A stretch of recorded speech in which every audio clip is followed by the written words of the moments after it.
Hi, இன்னைக்கு November 28 Friday. ஆக்சுவலாக இந்த வீக் நான் என்ட்ரிஸ் எதுவுமே எடுக்கல. 2 என்ட்ரி தான் எடுத்திருந்தேன். நான் ஆல்ரெடி சொல்லியிருந்தேன் I am not feeling good. இப்போவே என்னோடய வாய்ஸ் வந்து ரொம்ப ஒஸ்ட்டாக இருக்குது. பட் இருந்தாலும் இந்த ஒரு என்ட்ரியில் ஒரு நல்ல ஒரு இன்ஃபர்மேஷன் உங்களுக்கு கிடைக்கும்னு நினைக்கிறேன்.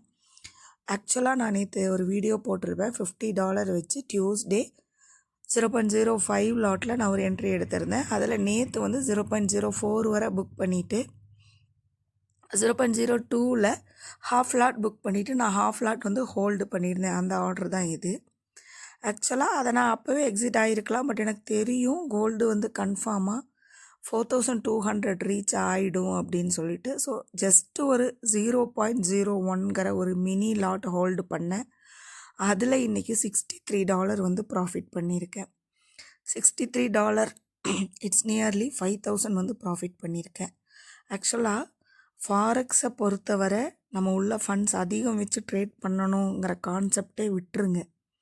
நம்ம ஸ்மால் மணியை மைக்ரோ லாட்லேயே நல்ல ப்ராஃபிட்ஸ் பண்ணலாங்கிறது தான் என்னுடைய சேனலில் நான் ஃபுல்லாகவே சொல்லிகிட்ருக்கேன்.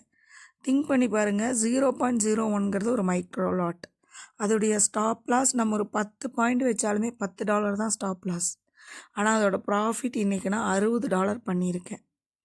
டோட்டலாக இந்த $50 போட்டு $107 வந்து ப்ராஃபிட் பண்ணியிருக்கேன். ஸோ இட்ஸ் என்ன சொல்கிறது, இட்ஸ் பாசிபிள். இது ரொம்ப ஈஸி. அதே சேம் டைம் நீங்கள் கரெக்டான ஒரு விஷயத்தை லேர்ன் பண்ணி கரெக்டான என்ட்ரிஸ் எடுத்து ப்ராஃபிட் பண்ணுங்கள். $61ங்கிறது 5453. எனக்கு இட்ஸ் அ பிக் மணி தான். ஓகே, வீட்டில் இருந்துட்டு ஒரு ஹவுஸ் ஒய்ஃபாக வாரத்தில் ஒரு 10,000 15,000 ஏர்ன் பண்ணுறது வந்து எனக்கு ஒரு பெரிய விஷயந்தான்.